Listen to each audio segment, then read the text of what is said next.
हरे कृष्णा। सबको दंडवत प्रणाम। दंडवत प्रणाम संध्या माता जी। मन मना भव मत भक्तो मध्याजी माम नमस्कुरु। मामे वश्यसि सत्यम ते प्रतिजाने प्रियोऽसि मे। मन मना भव मत भक्तो मध्याजी माम नमस्कुरु। मामे वश्यसि सत्यम ते प्रतिजाने प्रियोऽसि मे। सदैव मेरा चिंतन करो, मेरे भक्त बनो, मेरी पूजा करो और मुझे नमस्कार करो। इस प्रकार तुम निश्चित रूप से मेरे पास आओगे। मैं तुम्हें वचन देता हूँ, क्योंकि तुम मेरे परम प्रिय मित्र हो। हरे कृष्ण। सबको दंडवत प्रणाम। हरे कृष्णा। सभी को दंडवत प्रणाम। श्रीमद् भागवतम प्रार्थना। ओम नमो भगवते वासुदेवाय। ओम नमो भगवते वासुदेवाय। ओम नमो भगवते वासुदेवाय। नारायणं नमस्कृत्य नरं चैव नरोत्तमं देवीं सरस्वतीं व्यासं ततो जयमुदीरयेत्। नष्टप्रायेषु भद्रेषु नित्यं भागवत सेवया भगवद्युतं श्लोके भक्तिर्भवति नैष्टिकी। कृष्णाय वासुदेवाय देवकी नन्दनाय च नन्दगोपकुमाराय गोविन्दाय नमो नमः। गोविन्दाय नमो नमः। गोविन्दाय नमो नमः। हरे कृष्णा। सभी को दंडवत प्रणाम। थैंक यू फॉर द सेवा। हरे कृष्णा। आप सबको धन्यवाद प्रणाम। थैंक यू आशा माता जी फॉर द प्रेयर्स। धन्यवाद प्रणाम संध्या माता जी।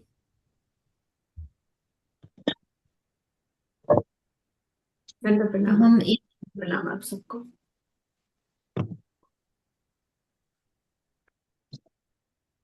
तो हम 18 चैप्टर में हैं और महाराज परीक्षित की जो कथा है उस पे हम फोकस कर रहे हैं इस समय। और हमें यहाँ पे जहाँ पे हमने कल तक रीड किया था उसमें हमने देखा था कि महाराज परीक्षित वन में गए थे शिकार करने के लिए। उनका अच्छे से उनको भूख और प्यास लगी थी और फिर वो एक शमिक ऋषि जो है उनके आश्रम में गए, लेकिन शमिक ऋषि समाधि में थे और इसलिए उन्होंने महाराज परीक्षित को अच्छे से रिसीव नहीं किया। और इस पर क्रोधित होकर महाराज परीक्षित ने उनके कंधे पर एक मरा हुआ सांप रख दिया। अब वो वापस जब आए अपने राज्य में तो वो सोचने लगे कि उन्होंने क्या किया और क्या उनका करना जो था वो सही था या नहीं था। तो वो कई बार तो वो ये सोच रहे थे कि शायद एक्चुअली में वो समाधि में थे शमिक ऋषि, और कई बार उन्होंने ये सोचा कि नहीं, उन्होंने ब्राह्मण होने का बहुत घमंड किया और इसीलिए उन्होंने जो क्योंकि महाराज परीक्षित एक क्षत्रिय हैं उनको अच्छे से रिसीव नहीं किया। तो वो इसी थॉट प्रोसेस में चल रहे थे कि क्या बात सही होनी चाहिए। Okay? हम 32nd वर्ष से आज स्टार्ट करेंगे। तस्य पुत्रो अति तेजस्वी विहरान बालको ऋभके राज्ञांगम प्रापितं तातं श्रुत्वा तत्रेदम अब्रवीत्। हरे कृष्णा। दंडवत प्रणाम सभी को। उस मुनि का एक पुत्र था जो ब्राह्मण पुत्र होने के कारण अत्यंत शक्तिमान था। जब वह अनुभवहीन बालकों के साथ खेल रहा था तभी उसने अपने पिता की विपत्ति सुनी जो राजा द्वारा लाई गई थी। वह बालक वहीं पर इस प्रकार बोला। हरे कृष्णा। थैंक यू माता जी। दंडवत प्रणाम। थैंक यू माता जी। धन्यवाद प्रणाम। तो अब जो शमिक ऋषि हैं उनका एक पुत्र है श्रृंगी, और वो भी ब्राह्मण पुत्र है और बहुत तेजस्वी है। जैसे कि यहाँ कहा जा रहा है तस्या पुत्रो अति तेजस्वी, अति तेजस्वी था और वो अपने कुछ मित्रों के साथ खेल रहा था जो कि उसके जितने तेजस्वी नहीं थे। और जब उन्होंने सुना कि उनके पिता के साथ ऐसी घटना हुई है और महाराज परीक्षित ने द्वारा हुई है। तो उस समय श्रृंगी ने क्या कहा वो हम नेक्स्ट श्लोक में पढ़ेंगे। यहाँ पे एक चीज जो समझने वाली है वो ये है कि महाराज परीक्षित जब तक राज्य चला रहे थे उस समय कलयुग का आगमन हो गया था, लेकिन क्योंकि भगवान महाराज परीक्षित ने उसको अलग अलग स्थान दे दिए थे रहने के लिए, तो उनके राज्य में कलयुग का इतना प्रभाव हुआ नहीं था। लेकिन फिर भी, और इस वजह से जो ये श्रृंगी हैं जो शमीक ऋषि के पुत्र हैं, वो भी एक ब्राह्मण है, तो वो भी बहुत तेजस्वी थे। उनको, जो ब्राह्मण होते हैं वो तेजस्वी होते हैं, वो अपनी तपस्या से तेज को प्राप्त करते हैं और इसीलिए यहाँ पे उसको तेजस्वी कहा जा रहा है। और ये भी बताया जा रहा है कि जो महाराज परीक्षित का राज्य था, क्योंकि वो इतने अच्छे से संचालित किया जाता था, इसीलिए एक छोटा बालक भी जो कि ब्राह्मण बालक है वो भी बहुत तेजस्वी था। तो सिर्फ ऐसा नहीं है कि जो ब्राह्मण थे जो बड़े हो गए थे सिर्फ वो ही तेजस्वी थे। उनके राज्य में जो धर्म का संचालन था वो इतना अच्छा था कि एक बच्चा भी, जो ब्राह्मण बच्चा है, वो भी बहुत तेजस्वी था। पर क्योंकि इस समय, जैसे कि हमने पिछले चैप्टर में देखा था, कलयुग अपना प्रभाव ढूंढने का बहुत प्रयास कर रहा था, लेकिन जहां जहां उसे स्थान दिया गया था वो महाराज परीक्षित के राज्य में वो चीजें अवेलेबल नहीं थी।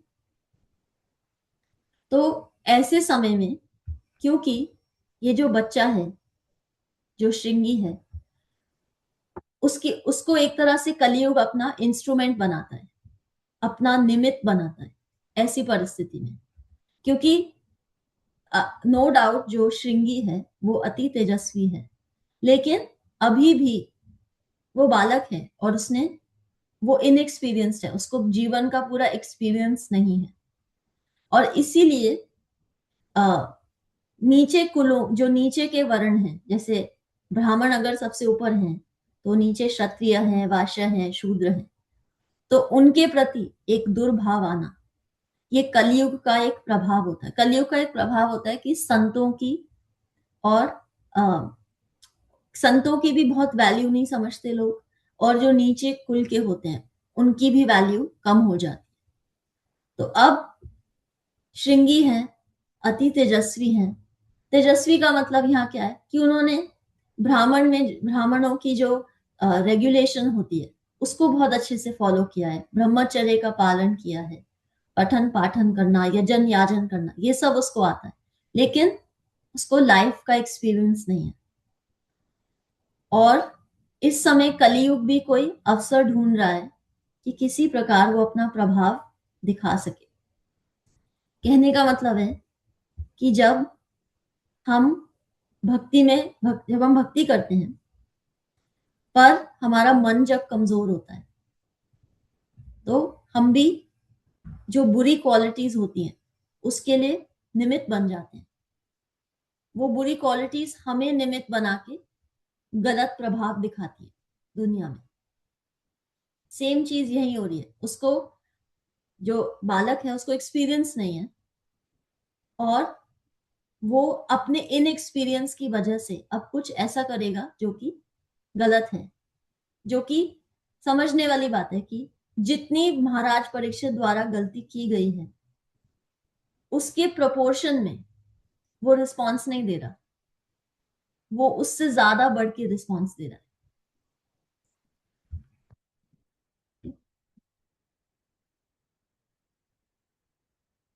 33rd, अहो अधर्मा पालानां पीबनां बलि भुजाम इव स्वामिन्या अघम यदा दासनम द्वारा पानम शुनम इव। हरे कृष्णा माता जी। बालक श्रृंगी ने कहा, अरे शासकों के पापों को तो देखो, जो अधिशासी दास सिद्धांतों के विरुद्ध कौओं तथा द्वार के रखवाले कुत्तों की तरह अपने स्वामियों के विरुद्ध पाप करते हैं। हरे कृष्णा, दंडवत प्रणाम माता जी। तो अब जो श्रृंगी हैं, उन्होंने जब ये परिस्थिति का उनको जब ज्ञान हुआ तो उन्होंने क्या कहा कि देखो, जो हमारे राजा हैं, जो क्षत्रिय हैं, वो क्या कहने का यहाँ पे प्रयास कर रहे हैं कि हमारे से नीचे वर्ण के जो लोग हैं, हाँ, जो यहाँ पे राजा हैं, वो कैसा बिहेवियर कर रहे हैं। जो ऊपर कुल के लोग हैं, ब्राह्मण हैं, स्वामिन्या अघम यद दासानम, जो स्वामी हैं उनके प्रति अघम पाप कर रहे हैं, जबकि ऐसा होता नहीं है, क्योंकि ब्राह्मण सबसे ऊपर वर्ण है। तो उसके विपरीत जाकर ये जो राजे चला रहे हैं वो हमारे प्रति पाप कर रहे हैं। जैसे, और उनको जो राजा है, जो क्षत्रिय है, जो उनसे नीचे के वर्ण है, उनको क्या कह रहे हैं कि ये तो हमारे दरवाजे पे कुत्तों की तरह होते हैं। एक्चुअली वो कलयुग के प्रभाव में ये सब कह रहे हैं, क्योंकि जब भी हम इनएक्सपीरियंस्ड होते हैं लाइफ में, और जैसे उसी समय ऐसी सिचुएशन क्रिएट हो सकती है जब हमारे पास एक्सपीरियंस नहीं है, हमारे पास ज्ञान हो सकता है लेकिन एक्सपीरियंस नहीं है। अब जैसे श्रृंगी की सेम सिचुएशन है, उसको ज्ञान है क्योंकि वो ब्राह्मण है, लेकिन उसने अभी लाइफ एक्सपीरियंस नहीं करी। और उसको, क्योंकि हमने पढ़ा था कि कलयुग का प्रभाव कहाँ होता है, कलयुग का नेचुरल कैरेक्टरिस्टिक क्या है, कलेश, हिपोक्रेसी, दोहरे मापदंड, डबल स्टैंडर्ड। तो अब कलयुग उनको निमित्त बना के कैसा फील करा रहा है कि तुम तो ब्राह्मण हो, तुम्हारे साथ कोई अन्याय नहीं होना चाहिए, और तुम अपने ब्राह्मण की जो तुम्हारी शक्ति है अब उसका प्रयोग करो। और इसीलिए महाराज परीक्षित को वो कौओं से और कुत्तों से कंपेयर कर रहे हैं। और इसका ये मतलब ये है कि नो डाउट जो राजा होता है वो एक राज्य का संचालन करता है, तो उसकी रिस्पॉन्सिबिलिटी होती है कि वो हर प्रकार से अपनी राज्य की रक्षा करे। पर उसको रक्षक कहने की बजाय उसे भक्षक कहने की जरूरत नहीं है। ये एक तरह से उनकी इंसल्ट है। और जिस डिग्री का उन्होंने अपराध मान लिया जाए कि अगर महाराज परीक्षित ने कोई अपराध किया है तो उस डिग्री का रिस्पांस नहीं मिल रहा उनको, उससे बढ़ चढ़ के रिस्पांस मिल रहा है। तो ये कलयुग का प्रभाव हो रहा है। और इसीलिए यहाँ पे क्या हुआ कि जब श्रृंगी में ये भावना आ गई कि जो ब्राह्मण कुल है वो सबसे सुपीरियर है, और क्योंकि वो अब उनको श्रापित करेंगे, तो ऐसे माना जाता है कि ये श्राप देने के बाद जो ब्राह्मण कुल है उनकी शक्ति कम होती गई जैसे जैसे कलयुग आगे बढ़ा। और इसीलिए बढ़ा, वो उनकी शक्ति इसीलिए कम हुई क्योंकि उन्होंने अपनी ब्राह्मण शक्ति का दुरुपयोग किया था।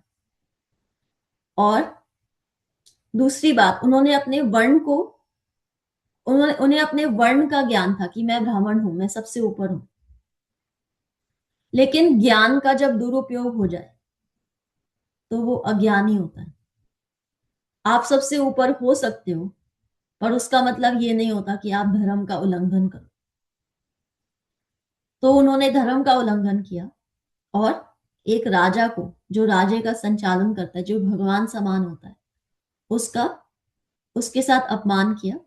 और उसी समय से ब्राह्मणों की जो कुल है उनकी शक्ति कम होती गई। 34 ब्राह्मणे क्षत्र बंधुर्हि गृहपालो निरूपितः स कथं तद्गृहे द्वा स्था स बांडम भोक्तुम अर्हति। हरे कृष्ण माता जी। राजाओं की संतानें निश्चित रूप से द्वार रक्षक कुत्ते के रूप में नियुक्त हुई हैं और उन्हें द्वार पर ही रहना चाहिए। तो किसी आधार पर ये कुत्ते घर में घुसकर अपने स्वामी की ही थाली पर में खाने का दावा करते हैं। हरे कृष्णा, दंडवत प्रणाम। थैंक यू माता जी। तो अब श्रृंगी जो है वो क्या कह रहे हैं कि राजा का जो स्थान होता है वो एक कुत्ते के रूप में होता है जो घर की या राज्य की रखवाली करता है। पर ये कब से हो गया कि वो ही रखवाली करने वाला कुत्ता उसी अपने ही ऊपरी वर्ग जो ब्राह्मण है उसी की थाली से खाने लगे।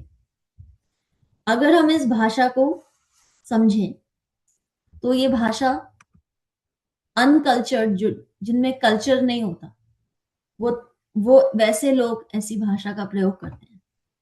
और कहने का मतलब है कि जब हमारा मन भक्ति से विमुख हो जाता है और हमारे मन में हम इस दुनिया को भोगने का प्रयास करते हैं या अपनी सुपीरियोरिटी जिताने का प्रयास करते हैं तो हम भी कलयुग के निमित्त बन जाते हैं, हम भी कलयुग के रिप्रेजेंटेटिव बन जाते हैं और कलयुग हमें निमित्त बना के अपना प्रभाव दिखाता है।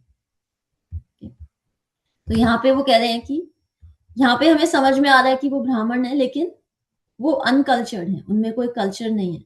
और वो अब अपने फादर का जो एक्शन है कि उनके फादर समाधि में थे इसीलिए उन्होंने राजा को जल नहीं ऑफर किया, तो उसको अब एक्सप्लेन करना चाह रहे हैं कि उन्होंने ऐसा क्यों किया। तो वो कह रहे हैं कि राजा को हमने अच्छे से रिसीव नहीं किया क्योंकि हम ब्राह्मण हैं, हम डिसाइड करते हैं कि किसी के साथ क्या व्यवहार होना चाहिए। और वो कह रहे हैं कि क्योंकि जो राजा हैं वो एक कुत्ते के समान है, वो रक्षक हैं, तो उनकी कोई राइट नहीं है, उनका कोई उनके ऊपर ये बिल्कुल भी लागू नहीं होता कि वो एक ब्राह्मण के घर में आके पानी के लिए पूछ सके, पानी मांग सके। कुत्ते को जो होता है उसका जो भी व्यक्ति कुत्ता पालता है वो उसका मास्टर होता है, पर इसका मतलब ये नहीं है कि वो उसी की प्लेट से खाने लग जाए, राइट।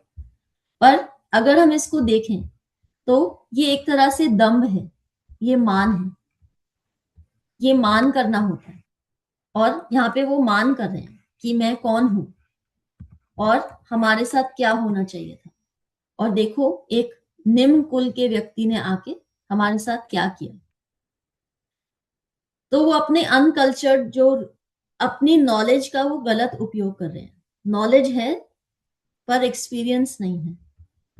और एक्सपीरियंस कैसे आता है? जब हम नॉलेज का सही प्रयोग करते हैं ओवर टाइम और गुरु के सानिध्य में करते हैं, अपनी मर्जी से नहीं कि हमें ये ज्ञान मिला था अब हम इसका ऐसे प्रयोग करेंगे जैसे हमें मन कर रहा है, जैसे हमें अच्छा लग रहा है हम ऐसे प्रयोग करेंगे। उनको ज्ञान है अपने पिता से पर वो दुरुपयोग क्यों कर रहे हैं उसका।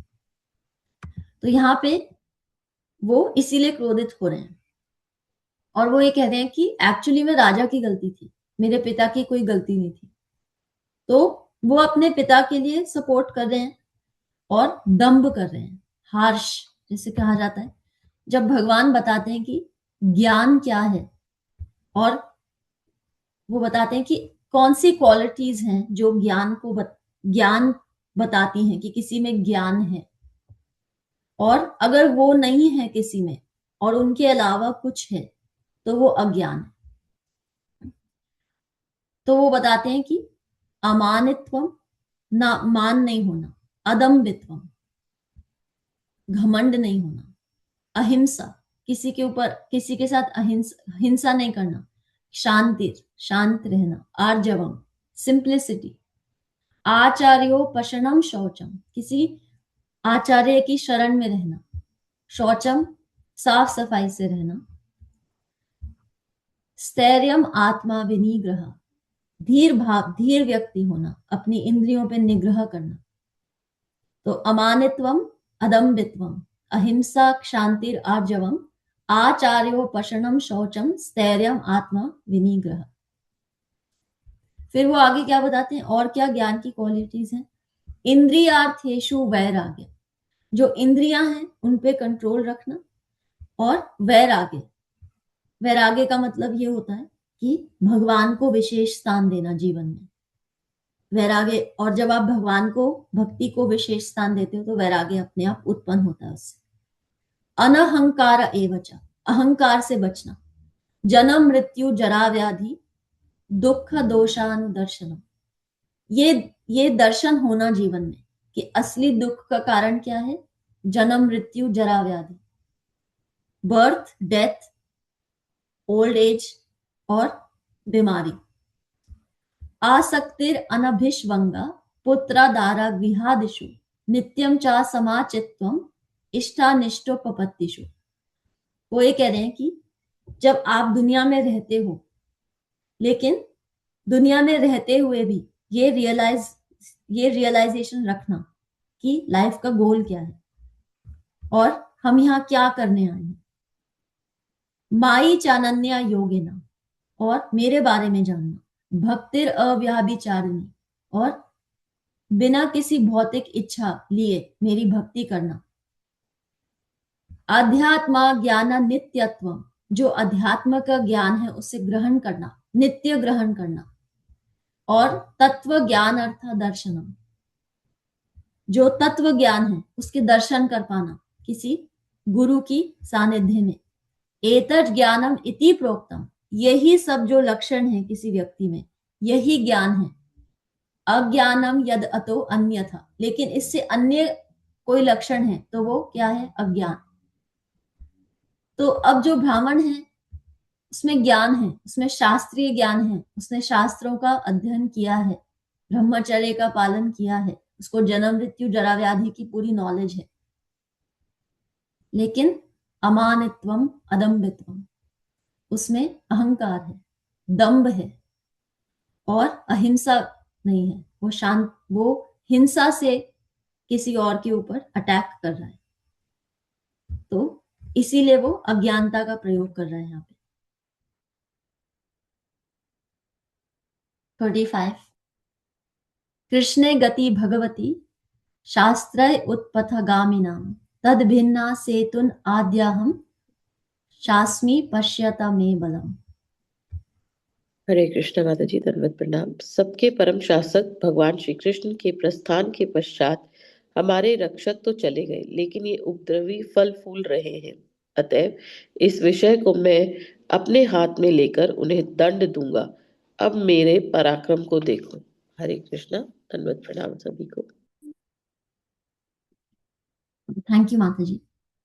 अब यहाँ पे वो क्या कह रहे हैं कि जब से श्री कृष्ण की लीला समाप्त हुई और श्री कृष्ण धाम चले गए हैं, वो श्री कृष्ण जो सबके राजा हैं, जो स्वयं भगवान हैं, तब से ऐसे लोग जो हैं उत्पथगामिना, जो पूरी सोसाइटी में जिन्होंने एक अच्छे कल्चर को नहीं मेंटेन किया भगवान के चले जाने के बाद, तो जब से हमारे भगवान गए, हमारे यहाँ कहा जा रहा है शास्मी पश्यता में बलम, जो हमारे भगवान हैं वो जब से गए हैं तब से ऐसे लोगों की जो संख्या है वो बढ़ गई है, जो पूरी सोसाइटी में एक तरह से आतंक मचा रहे हैं।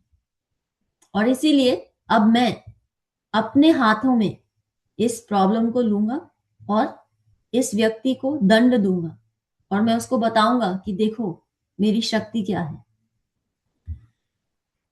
अब यहाँ पे क्या बताया जा रहा है कि वो एक छोटे बालक हैं, उनको ज्ञान है, लेकिन ज्ञान को कैसे यूज करना है वो नहीं आता। कलयुग को कहीं स्थान नहीं मिल रहा राज्य में रहने के लिए, क्योंकि वो महाराज परीक्षित द्वारा संचालित राज्य है और कलयुग अब एक अवसर ढूंढ रहा है कि किसी प्रकार वो अपना जो आगमन है उसको ढिंडोरा पीट सके, उसके बारे में सबको पता चले कि हाँ अब वाकई में कलयुग आ गया है। और जो ब्राह्मण, ये श्रृंगी है, इसको अपनी शक्ति का दुरुपयोग करना है, लेकिन उसको ये नहीं समझ में आ रहा कि वो दुरुपयोग कर रहा है। उसको लग रहा है कि ये मेरी रिस्पॉन्सिबिलिटी है कि मैं किसी को दंड दूं और उसको बता सकूं कि तुम्हारे साथ क्या होना चाहिए। एक्चुअली क्या हो रहा है, वो भगवान कृष्ण का एग्जाम्पल दे रहे हैं कि भगवान जब थे तब सब सही था। अब हमारे भगवान जो हैं, वो पहली बात तो भगवान को कह रहे हैं हमारे भगवान सबके होते हैं। वो कह रहे हैं हमारे जो भगवान हैं वो अब चले गए हैं, तो अब मेरी रिस्पॉन्सिबिलिटी बनती है इस प्रॉब्लम को सॉल्व करने की। वो यहाँ क्या प्रयास कर रहे हैं कि वो किस प्रकार भगवान का स्थान ले सके। और जब हम अपने जीवन में अज्ञानतावश कुछ करते हैं तब हमें क्या लगता है कि हम स्वयं भगवान हैं। हमारे पास ये पावर है कि हम कुछ भी कर सकते हैं और किसी को भी किसी प्रकार दंडित कर सकते हैं जैसे हम चाहें। हमारे पास ये शक्ति है। तो ये सेम चीज श्रृंगी यहाँ कर रहे हैं। अज्ञानता की इतनी पावर होती है कि किसी ज्ञानी व्यक्ति को भी वो उसका ज्ञान हर लेती है। ये कलयुग का प्रभाव है कि वो कब किस प्रकार से आपका ज्ञान हर लेगा, आपको समझ में नहीं आएगा और आपके साथ कुछ ऐसा कुछ हो सकता है जो आप कभी एक्सपेक्ट नहीं कर सकते। इसीलिए ज्ञान जो है बहुत मुश्किल से प्राप्त होता है और उसको यूज कैसे करना है ये हम केवल शास्त्र और गुरु और भक्तों के संग में सीख सकते हैं। अब वो भगवान की जगह लेना चाह रहे हैं कि मैं बताता हूं कि क्या होना चाहिए, मैं न्यायाधीश हूं इस परिस्थिति में। जो बाकी लोग करें वो गलत और जो मैं आगे से डिसीजन दे दूं एक न्यायाधीश के रूप में वो बिल्कुल सही। उनकी यही परिस्थिति है। तो उन्होंने सोचा कि ठीक है, अब भगवान तो चले गए, अब भगवान की जो काम था उसकी रिस्पॉन्सिबिलिटी मेरी। तो उनको ये ब्राह्मण होने का बहुत घमंड है और वो क्या करें, हमारे भगवान जब से गए तब से प्रॉब्लम शुरू हुई है, अब हम ही कुछ करना पड़ेगा। और इसीलिए वो अपनी पावर का मिसयूज कर रहे हैं। और इसीलिए हम पूरी दुनिया में आजकल देखते हैं कि बहुत लोग भगवान बनने के प्रयास में लगे हुए हैं और जो सीधे सारे जो जिनमें अज्ञानतावश मतलब वो इनोसेंट है लेकिन उनको पता नहीं है कि सही सही चीज क्या है, लोग उन ऐसे लोगों के भड़कावे में आके बहुत गलत गलत रास्ते पे चलने लग जाते हैं। और इसीलिए कलयुग जो है वो अपना प्रभाव इस प्रकार से दिखाता है, जब हम किसी बात का दंभ करते हैं, अहंकार करते हैं, तो वो हमारे थ्रू आता है। तो कलयुग सिर्फ ऐसा नहीं है कि कलयुग 4 स्थानों में है, कि मदिरा पान में है, द्युत कीड़ा में है, पर स्त्री या पर पुरुष गमन में है। सिर्फ वो तो घोर कलयुग का सोर्स है ही, पर कलयुग एक मानसिकता भी है। जब हम अज्ञान पहली बात तो हमें अज्ञान है, ये बात इसे हमें एक्सेप्ट करनी चाहिए कि हमें ज्ञान नहीं है। और जब हमें एक एक्सेप्टेंस है कि ज्ञान हमारे पास नहीं है और हम ज्ञान ढूंढ रहे हैं और हमें प्राप्त हो रहा है किसी ना किसी तरीके से, तो हमें समझना चाहिए कि अभी बहुत समय लगेगा जब हम ये समझ पाएंगे कि ज्ञान का यूज कैसे किया जाता है। और जब हम अपने आप को सेंटर में रख देते हैं तो हमारी ये श्रृंगी वाली सिचुएशन हो जाती है कि हमारे भगवान तो चले गए, अब हमारी रिस्पॉन्सिबिलिटी है लोगों को बताना कि क्या करना चाहिए और क्या सही है और क्या गलत है। तो जो व्यक्ति खुद ही प्रकृति के 3 गुणों में फंसा हुआ है वो कैसे बता सकता है क्या सही है और क्या गलत है। तो श्रृंगी की भी यही परिस्थिति है इस समय। 36 इति उक्त्वा रोषतां राक्षो वयस्यान् ऋषि बालकः कौशिक्याप उपस्पृश्य वागवज्रम विससर्जः। क्रोध से लाल लाल आंखें किए अपने संगियों से कहकर उस ऋषि पुत्र ने कौशिक नदी के जल का स्पर्श किया और निम्नलिखित शब्द रूपी वज्र छोड़ा। हरे कृष्णा। दंडवत प्रणाम सभी को। थैंक यू माता जी। थैंक यू माता जी। तो यहाँ पे वो कह रहे हैं कि जब श्रृंगी ने ये डिसाइड कर लिया कि मैं बताऊंगा कि क्या सही होना चाहिए, तो वो उस समय बहुत ही क्रोधित थे और उनको ऐसे लग रहा था कि मैं न्यायाधीश हूं, मुझे बता देना चाहिए। जैसे यहाँ कहा जा रहा है कि उनकी आंखें रोषा ताम्रा अक्षः एकदम लाल थी क्रोध से और उन्होंने सोचा कि अब वो बताएंगे कि इस व्यक्ति के साथ क्या होना चाहिए। तो उन्होंने पानी, जो कौशिक नदी का पानी था, उसको छुआ और अपने सखाओं को देखते हुए उन्होंने श्रापित किया। पानी को छूने का मतलब होता है कि वो उसका जैसे कहते हैं कि पानी, अगर आपने उसको पानी को छुआ तो वो सफल हो जाता है, जो भी उन्होंने कहा उसके बाद। एक तरह से वो पानी को विटनेस बना रहे हैं और पानी की स्ट्रेंथ को समझते हुए वो उसको उनको श्राप दे रहे हैं। भगवान भगवद गीता में कहते हैं कि क्रोधात भवति सम्मोहा, सम्मोहात स्मृति विभ्रमः, स्मृति भ्रंशात बुद्धिनाशो, बुद्धिनाशात प्रणश्यति। कि जब क्रोध व्यक्ति को आता है, क्रोधात भवति सम्मोह, वो क्रोध से सीधा मोह में चला जाता है। और मोह क्या होता है? मैं शरीर हूं और मैं शरीर का मैं प्रधान हूं, इस दुनिया का मैं प्रधान हूं। सम्मोहात स्मृति विभ्रमः, और जब इस मोह में आ जाता है तो क्या होता है? उसकी स्मृति जो है वो भ्रमित हो जाती है, स्मृति विभ्रमः। और फिर जब स्मृति जो है, उसकी मेमोरी जो है, स्मृति भ्रंशाद बुद्धि नाशो, जब स्मृति जो है वो भ्रमित हो जाती है तो क्या होता है? बुद्धि का नाश हो जाता है। बुद्धि नाशात प्रणश्यति, जब बुद्धि नाश हो जाती है तो वो अपनी स्थिति से वो नीचे गिर जाता है। कहने का मतलब है कि उसको बिल्कुल इस बात पे भरोसा हो जाता है कि मैं ये बॉडी हूं और ये दुनिया जो है इसको संचालित करने में मेरा कोई रोल है, और मैं अब जो भी करूं इस परिस्थिति के पश्चात वो बिल्कुल सही है, वो परफेक्ट है। तो श्रृंगी की भी यही सिचुएशन है, वो बहुत क्रोधित है इस समय और उनको ये मालूम है कि मैं ब्राह्मण हूं, मेरे पास ये शक्ति है। और अब वो उनको जब श्रृंगी का इंट्रोडक्शन आया था तो उन्होंने उनके लिए क्या कहा गया था? अति तेजस्वी। लेकिन उनके आसपास जो उनके सखा थे वो तेजस्वी नहीं थे, वो बालक थे, वो ऑर्डिनरी बालक थे। तो उनके पास, श्रृंगी के पास ये अवसर भी था कि अब मैं बता सकूं कि देखो मैं कितना पॉपुलर हूं, मैं कितना पढ़ा लिखा हूं, कि मेरे एक श्राप से एक राजा की मैं दुर्गति कर सकता हूं। और तो अब ये कलयुग का प्रभाव होता है। जब हम अज्ञान में कोई डिसीजन लेते हैं तो फिर हम अपने आप को ऐसे लोगों से सराउंड कर लेते हैं, हमारे आसपास ऐसी इन्फ्लुएंसेस आ जाती हैं जो हमारे गलत एक्शंस को भी सही बना देती हैं, जो हमें ये भरोसा दिला देती हैं कि आप जो कर रहे हो बिल्कुल सही है, कोई बात नहीं, 2 बार सोचने की भी जरूरत नहीं, आप ये करो, हम आपके साथ खड़े हैं। तो ये कलयुग का प्रभाव होता है। कलयुग इस तरह से पीछे से आता है और आपके जीवन पे कंट्रोल कर लेता है।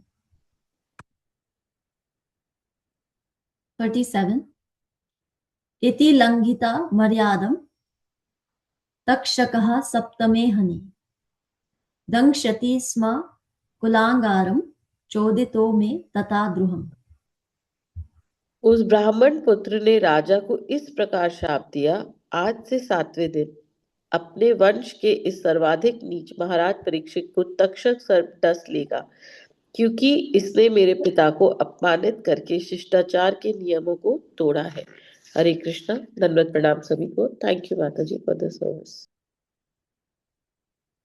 तो यहाँ पे क्या, जब ब्राह्मण जो श्रृंगी हैं उन्होंने महाराज परीक्षित को दंड दिया, श्राप दिया कि अभी से 7वें दिन पे एक तक्षक सांप है, वो इन महाराज परीक्षित को आके काटेगा और इस प्रकार महाराज परीक्षित की मृत्यु हो जाएगी, क्योंकि उन्होंने ऐसे नियमों का उल्लंघन किया जिससे ब्राह्मणों का विनाश हुआ है, जिससे ब्राह्मण जो कल्चर है उसको उन्होंने चैलेंज किया है।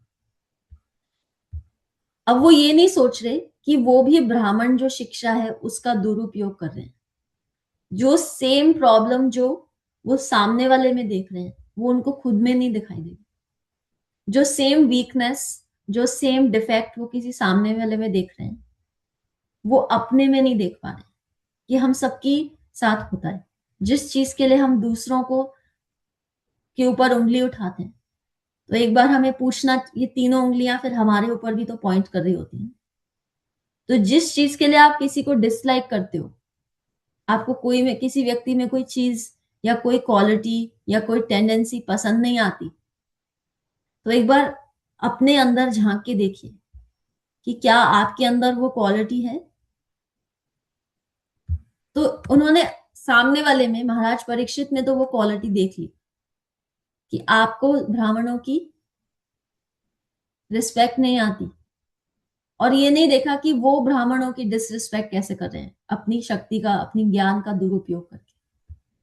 तो और यहीं से जो ब्राह्मण शक्ति है, ब्राह्मण जो शिक्षा है, उसका दुरुपयोग होना आरंभ हो गया। और इसीलिए कलयुग में जो ब्राह्मण शिक्षा है, वो सब जो ब्राह्मण कल्चर है, उस सब का पतन हो रहा है। और ये हम हर रोज देखते हैं आसपास, हमारे पास बहुत एग्जाम्पल्स हैं देखने के लिए। और उन्होंने महाराज परीक्षित को क्या कहा? कुलांगरा, कुलांगरा कह रहे हैं कि पूरे पूरे इनके कुल का जो सबसे नीच व्यक्ति है, सबसे बहुत ही भयानक व्यक्ति है, वो है ये राजा। पर एक्चुअली में वो अब श्रृंगी अपने कुल के सबसे नीच व्यक्ति हैं, क्योंकि उन्हीं के श्राप से उनकी जो ब्राह्मण कुल है उसका पतन होना शुरू हुआ। और इसीलिए कलयुग का जो प्रकोप था सबसे पहले ब्राह्मण कुल पे हुआ, और उसके बाद सारे कुलों पे, सारे वर्णों पे, क्षत्रिय, शूद्र, वैश्य, उन सब पे होने लग गया। और इसीलिए जो वर्णाश्रम धर्म है, इसीलिए आज के युग में वो अप्लाई नहीं हो पाता, क्योंकि यहां से उसका पतन होना शुरू हो गया था। और इसीलिए वर्ण आश्रम धर्म को आजकल कोई समझता नहीं है। तो श्रृंगी ने महाराज परीक्षित में वो ही क्वालिटीज देखी, वो उन्हीं चीजों से, महाराज परीक्षित की कुछ क्वालिटी से जिससे उनको प्रॉब्लम हो रही थी, वो सेम क्वालिटीज उनके खुद के अंदर थी। कि उन्होंने ये नहीं, उन्होंने महाराज परीक्षित को कहा कि आप कुलांगरा हो, अपनी जो आप क्षत्रियों में सबसे पतित हो, लेकिन श्रृंगी खुद ब्राह्मणों में सबसे पतित है। और इसीलिए उन्होंने महाराज परीक्षित को शापित किया कि आपकी अभी से 7 दिनों में मृत्यु हो जाएगी। हम यहाँ पे स्टॉप करेंगे। Thank you.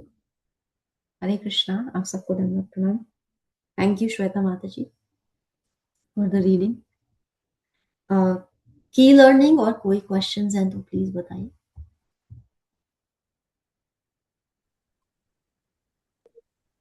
हरे कृष्णा माता जी। हरे कृष्ण। ये 35 श्लोक है, उसमें एक सेंटेंस है,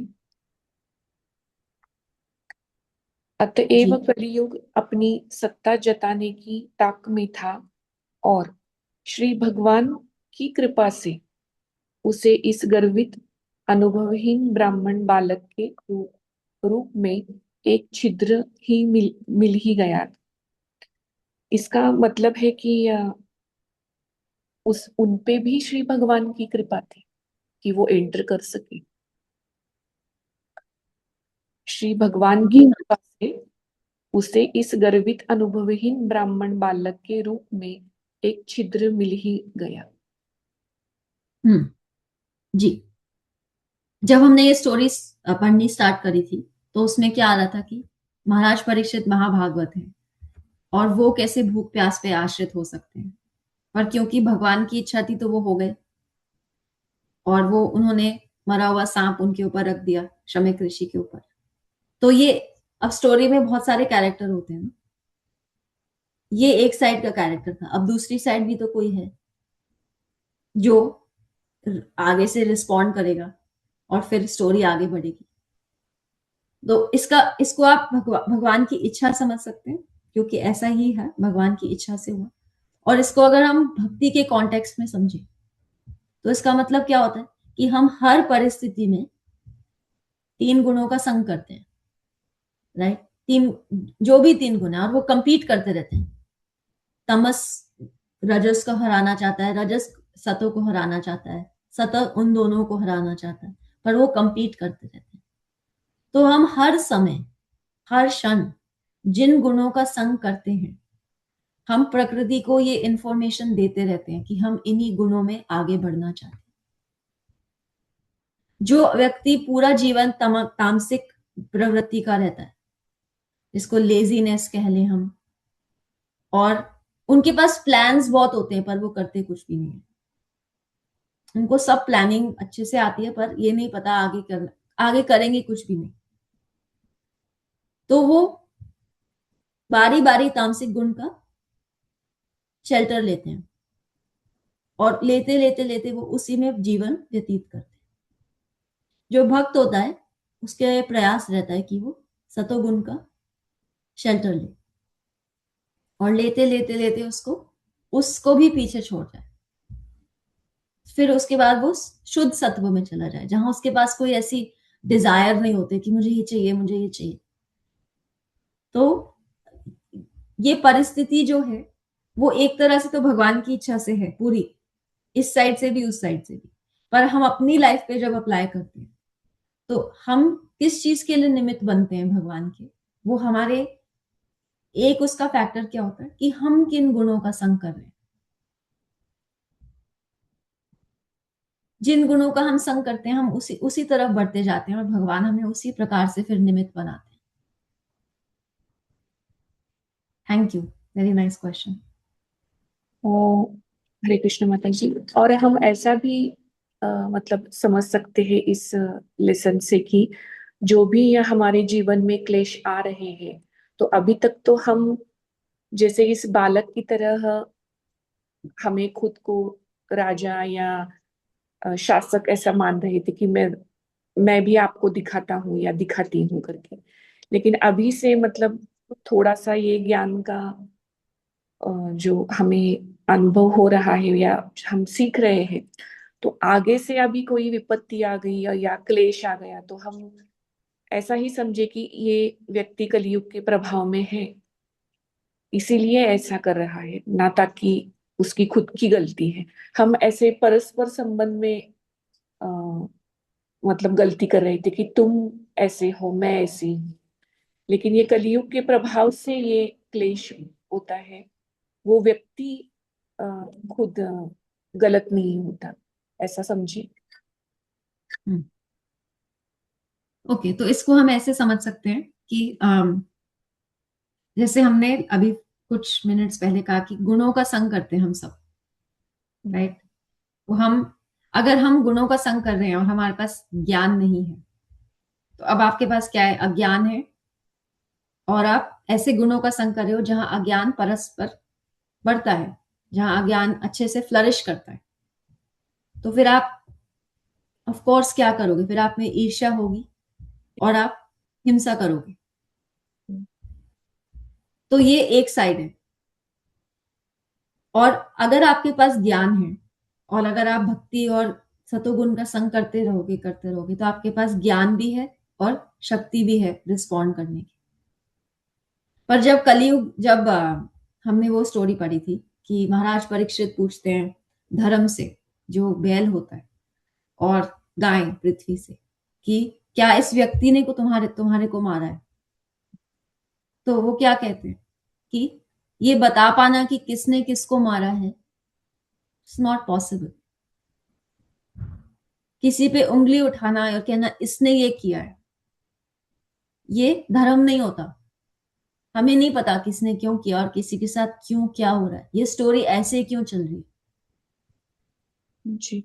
हाँ, तो हम एक्चुअली क्या है, अगर हमें मालूम भी चल जाए बाय चांस, भगवान आपके सारी सीक्रेट्स आपके सामने रख दे, तो क्या आपके पास उसके बाद ये नहीं होगा क्वेश्चन, क्यों आप ये क्यों कर रहे हो।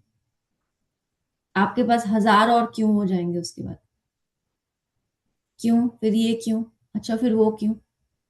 और लेट्स जस्ट से आपको उन्होंने उसके भी आंसर दे दिए, तो क्या आपकी लाइफ में कोई डिफरेंस हो जाएगा नहीं। सो जैसे हमने उपदेश अमृत में पढ़ा था, अत्याहारा, कि ज्यादा आपको ज्ञान भी मिल जाए तो वो भी बदहजमी करता है। जी। जैसे ज्यादा खाना करता है, तो ज्यादा ज्ञान भी, हमें इतना ज्ञान नहीं लेना है कि हम उसमें इस फिलोसफर ही बन जाए।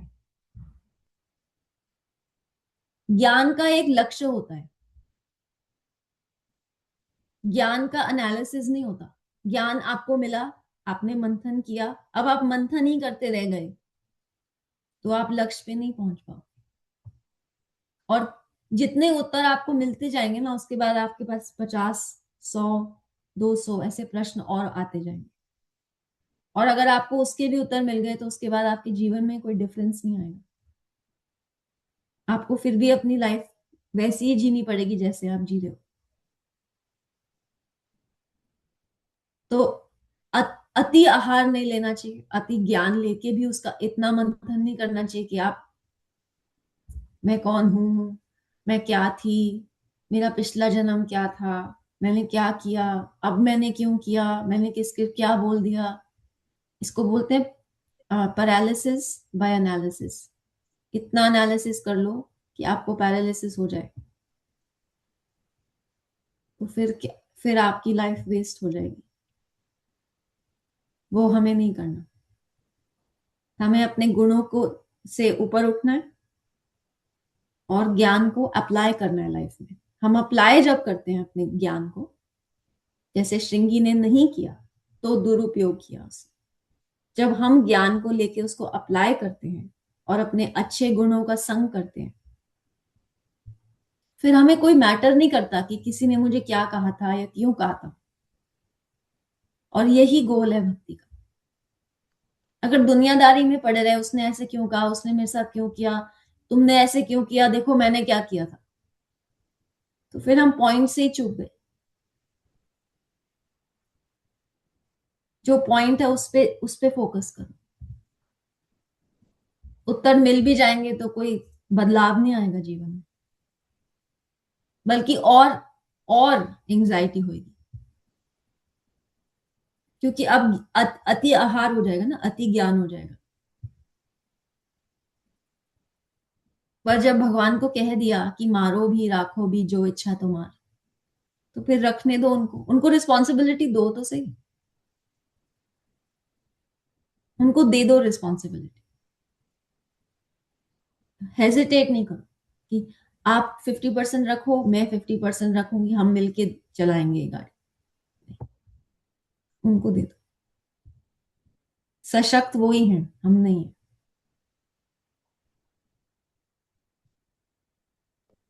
जी माता जी, हरे कृष्णा, दंडवत प्रणाम। हरे कृष्णा माता हरे जी, कृष्ण। मेरा एक प्रश्न है कि जैसे आपने एक ये ये वाक्य में बताया कि आप उन्हीं गुणों का संग करते हो, जिन गुणों का संग करते हो उसी में ही आप आगे बढ़ते जाते हो और उसी तरह के बनते जाते हो।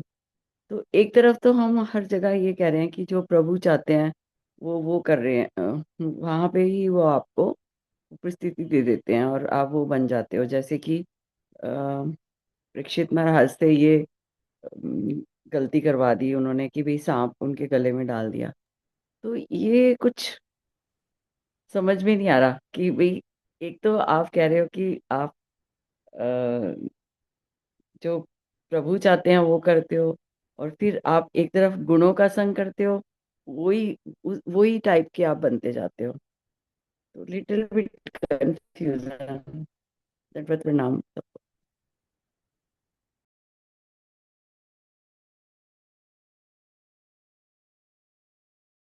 माता ji, you are on mute. Thank you. Okay, तो अब हम ऐसे समझ सकते हैं कि भगवान एक जीपीएस है। हम अपने फोन में जीपीएस यूज करते हैं कि अब इतने रास्ते जाएंगे, फिर लेफ्ट लेंगे, फिर राइट लेंगे, राइट। तो भगवान आपको एक परिस्थिति में डालते हैं। तो उन्होंने उनके जीपीएस में था कि आप इस सीधे सीधे रोड पे जा रहे हो, अब लेफ्ट टर्न होगा, और आपकी जीवन में जब लेफ्ट टर्न होगा तो ये परिस्थिति क्रिएट हो जाएगी। वो उनकी इच्छा से क्रिएट हुई। अब परिस्थिति क्रिएट होने के बाद, परिस्थिति तो आ गई, कोई पत्थर गिरना था, गिर गया। अब आप किसका संग करते हो, किन गुणों का संग करते हो, ये आपके ऊपर होता है। यहाँ पे आपकी चॉइस होती है। यहाँ पे जो हमारी फ्री विल जिसे हम कहते हैं ना, कि हमारा डिसीजन क्या था, हम वहीं बैठ गए जब पत्थर गिरा हमारे ऊपर और ऐसे भगवान को कोसने लगे, तो हमने तामसिक गुण का आश्रय ले लिया उसी समय। और अगर हम, जैसे कि इस पूरे चैप्टर में हमने देखा, जो तात्पर्य थे उसमें भी ये लिखा गया कि बाहरी रूप से ऐसे लग सकता है कि देखो महाराज परीक्षित के साथ क्या हुआ, देखो ये तो महाभागवत थे। अब कुछ लोग जो अज्ञानतावश होंगे वो क्या कहेंगे, देखो और भक्ति करो कृष्ण की, यही मिलेगा तुम्हें, कोई जरूरत नहीं है, देखो हमें देखो, हम खा रहे हैं, पी रहे हैं, घूम रहे हैं, डोल रहे हैं, कुछ सब सब सही चल रहा है, सब कुछ सही है, ये सब तुम्हारी भक्ति का नतीजा है, जो तुम्हें देखो भगवान ने कैसे फल दिया। पर परिस्थिति क्रिएट होने के बाद अगर आप भगवान की विल को एक्सेप्ट कर लेते हैं और उसको ये मान लेते हैं कि मेरी भलाई के लिए हुआ है, इससे मेरी भी भलाई होगी और इससे बहुतों की भलाई होगी, जैसे कि महाराज परीक्षित के केस में हुआ। अगर महाराज परीक्षित के साथ ये सिचुएशन नहीं होती तो हम भागवतम नहीं पढ़ रहे होते आज। एंड जब भगवान कोई परिस्थिति क्रिएट कर देते हैं, आई थिंक हम अपना फिर 90% टाइम भगवान पे संशय करते हैं, भगवान पे डाउट करते हैं, और इसीलिए हम ज्यादातर तामसिक गुण का शेल्टर लेते हैं। तामसिक गुण का लेते हैं, अपने जो हमारा जीवन का जो पास्ट हो चुका है उसका लेते हैं कि देखो हमारा कितना सब अच्छा चल रहा था, देखो भगवान ने आके क्या कर दिया। भगवान तो फिर उस समय हमारे इस लाइफ के विलन बन जाते हैं। और जैसे हमने कल एग्जाम्पल लिया था कि जब हमें धोखा मिलता है जीवन में तो हम क्या कहते हैं, काश मुझे पहले पता हो ये व्यक्ति कैसे हैं, ये लोग कैसे हैं। ये सेम चीज जब हमारे जीवन में हमें ये समझ में आ जाएगा ना कि एक मिनट, जब हमारी लाइफ बहुत अच्छी चल रही होती है तो हम किस किस चीजों का शेल्टर लेते हैं, परिवार का, हमारे जो ऑक्यूपेशन होती है, जो भी हम ऑक्यूपेशन करते हैं उसका, अपने आपके जो बच्चे हैं या आपके कोई फेमस या बहुत ही वेल्दी घर वाले हैं, मित्र हैं, सोसाइटी है, इन सब का कहते हैं ना, एक फोन घुमाऊंगा, देखना दुनिया में लाइन लग जाएगी मेरी हेल्प करने वालों की। भगवान आपको ये कह रहे हैं कि जब आपका जीवन एंड होगा, जिन परिस्थितियों में एंड होगा वो आपके हाथ में है, और उस समय आप ये ना कहो काश मुझे पहले पता होता ये दुनिया कैसी है, कि सब कुछ लुटा के भी लास्ट में मुझे मृत्यु ही मिली। जो जो मैंने अक्यूमुलेट किया, जिस मैंने इतने इतने इतने पैसे जमा किए कि मेरी 7 पुश्ते आराम से बैठ के खा सके, वो सब पीछे छोड़ दिया।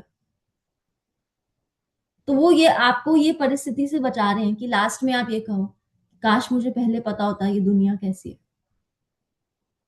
सब निकम्मे हैं, सब कुछ पीछे छूट जाता है। वो ये परिस्थिति क्रिएट करते हैं और जब वो हमारे जीवन में आते हैं तो वो हमें यही याद दिलाने आते हैं। और हमारी परिस्थिति ये ना हो कि हम धोखे में विचलित हो जाएं, बल्कि ये हो कि ठीक है, इस देह जिस देह में मैं बंधी हुई हूं इतने वर्षों से,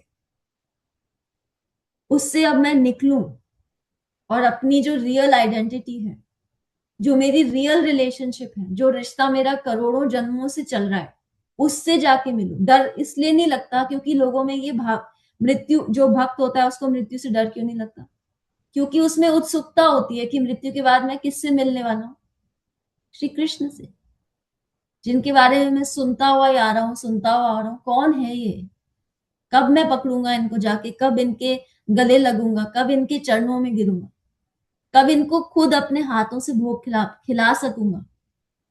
भक्त की ये परिस्थिति होती है। और जब हम इस दुनियादारी में अपनी आप को ढूंढने लग जाते हैं और गुणों का संग करते रहते हैं, तो फिर जब मृत्यु आती है तो फिर हमें यही लगता है, जब सब सब आपका साथ छोड़ देते हैं, कोई आपको मृत्यु से नहीं बाहर निकाल के ला सकता, ये दुनिया का सत्य है। और पूरी जो आज बहुत सारी साइंटिफिक कम्युनिटी इसी प्रयास में लगी हुई है कि उम्र को लंबा कैसे किया जाए, उम्र लंबी करनी क्यों है, भोग कैसे किया जाए, इस प्रकृति का दोहन कैसे किया जाए, ये अज्ञानता है पूरी दुनिया। तो जब भी हमारे ऊपर कोई पत्थर गिरता है उस समय मान लेना चाहिए कि श्री कृष्ण ना आपके डोर पे नॉक कर रहे हैं। अब आप दरवाजा नहीं खोलोगे तो आप अपनी लाइफ की सबसे बड़ी, कहते हैं ना, हमें ब्रेक मिल गया, वो अपॉर्चुनिटी गवा दोगे सिर्फ 2 मिनट के दुख के कारण, 2 मिनट की इनकन्वीनियंस के कारण। इसीलिए भगवान आते हैं और उसके बाद जब हम गुणों का संग करते हैं वो हमारे हाथ में होता है। That is my Hare Krishna answer. माता जी, थैंक यू सो मच। हरे कृष्ण, दंडवत प्रणाम माता जी, बहुत खूबसूरत समझाते हैं आप। कलयुग का क्षणिक प्रभाववश और ब्राह्मण होने का झूठा दर्प और अहंकार के कारण बालक शृंगी जो महाराज परीक्षित को श्राप दे गए, क्योंकि क्रोध से मोह और मोह से स्मृति भ्रमित होती है और बुद्धि नाश होती है, वही पतन का कारण है। Hare Krishna. Thank you, very nicely. मंगल ध्वनि।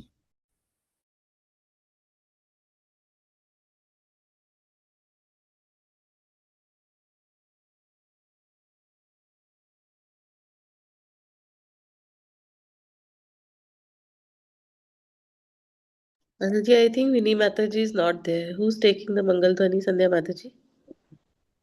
जी बात। हरे कृष्ण, सभी को दंडवत प्रणाम। मंगल ध्वनि। जय ओम विष्णु पदाय कृष्ण। डिवाइन ग्रेस इसी भक्ति वेदांत स्वामी श्री प्रभुपाद की जय।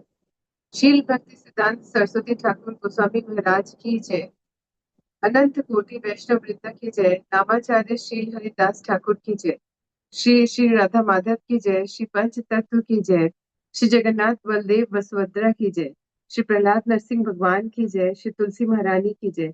श्री पतित पावन गौर निताई की जय। श्री गौर निताई प्रेमानंदे हरि हरि बोल। All glories to assembled devotees, Hari Hari बोल। एकत्रित भक्तों की जय, हरि हरि बोल। श्री गुरु और गौरांगा की जय।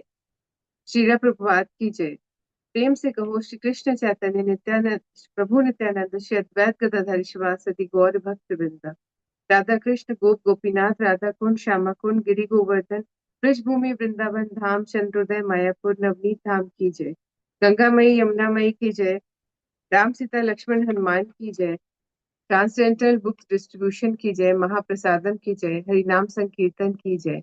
वांछा कल्पतरुभ्यश्च कृपा सिंधुभ्यश्च पतितनां पावनेभ्यो वैष्णवेभ्यो नमो नमः। हरे कृष्णा, सभी को दंडवत प्रणाम। तारा माता जी, आप कह सकते हैं। राधा माता जी, दंडवत प्रणाम। आप बहुत बहुत अच्छा समझाते हैं, बहुत सारी चीजें लाइफ की क्लियर हो जाती हैं। Thank you. क्योंकि मुझे भी ऐसा लग रहा था कि श्रृंगी ने श्राप दिया है तो बिल्कुल गलत है, लेकिन महाराज परीक्षित ने जो किया था वो भी तो गलत ही था कि उन्होंने। जी, थैंक यू। आप सबके क्वेश्चंस हैं जो सबको क्लैरिफिकेशन मिल जाती है। Thank you. श्री कृष्ण की असीम अनुकंपा से आज का संकीर्तन सा आनंद संपन्न हुआ। हम सभी श्री कृष्ण के चरण कमल में नतमस्तक हैं और साथ ही हम नित्य कृष्णदास हैं और साथ ही करवत प्रार्थना करते हैं और धन्यवाद देते हैं कि हमें अटूट शक्ति दे ताकि भक्ति के रास्ते पर हम निरंतर निरंतर अग्रसर होते जाएं और कृष्ण कृपा हम सब पर बनी रहे। हरे कृष्णा। हम साथ ही 1 राउंड ऑफ चैंटिंग करते हैं विनी माता जी के लिए, जो अपने यात्रा पे गई हैं। वो अपनी यात्रा में अपना मठ से संपन्न करके शीघ्र हमारे बीच में आए। उनके लिए 1 राउंड ऑफ चैंटिंग। हरे कृष्णा कृष्ण कृष्ण हरे हरे, हरे रामा रामा रामा हरे हरे। साथ ही 1 राउंड ऑफ चैंटिंग हम करते हैं वंदना माता जी की मदर इन लॉ के लिए जो डायलिसिस पर है। उन्हें ईश्वर यथाशक्ति जैसा भी उनके लिए उचित है वो मार्गदर्शन करें। उनके स्वास्थ्य के लिए, परिवार वालों के लिए भी एक सुखी करें उन्हें। 1 राउंड ऑफ चैंटिंग करते हैं हम लोग। हरे कृष्णा कृष्ण कृष्ण हरे हरे, हरे रामा रामा रामा हरे हरे। और आज समय नहीं माता जी, पर आपने बोला कि हम जिन रंगों में, अनिता माता जी का भी प्रश्न था, जिन रंगों में हम रंग जाते हैं या जो हमारी आदत पड़ जाती है तो आदतन हम वही सब करते हैं। तो स्थिति थोड़ा सा 2 लाइन की बात है, हास्यास्पद है कि एक धार्मिक फिल्म के अभिनेता को रोमांटिक फिल्म में अभिनय दिया गया एक धार्मिक फिल्म के अभिनेता को जब रोमांटिक फिल्म में अभिनय दिया गया तो आदतन जैसे ही वो खूबसूरत हीरोइन सामने आती है तो आदतन उसको बोलना था तुम हो मेरे दिल की परी, लेकिन आदतन उसके मुख से निकला नारायण हरि नारायण हरि। तो हमारी आदतें पड़ जाती हैं माता जी। हरे कृष्णा, दंडवत हरे प्रणाम। कृष्णा माता जी, आपने मेरे दिल की बात छीन ली और भगवान की माया ही समझूंगी मैं इसको। आज मेरे मन में प्रश्न आ रहा था कि आज वैलेंटाइन डे है और हमारा संघ आप सब हम सब एक दूसरे के वैलेंटाइन भगवान ने हमें बना रखा है। And very very happy Valentine day. And हमारे सबके संघ के लिए एक बार महामंत्र बोलिए, हरे कृष्णा कृष्णा कृष्णा हरे हरे, हरे रामा रामा रामा हरे।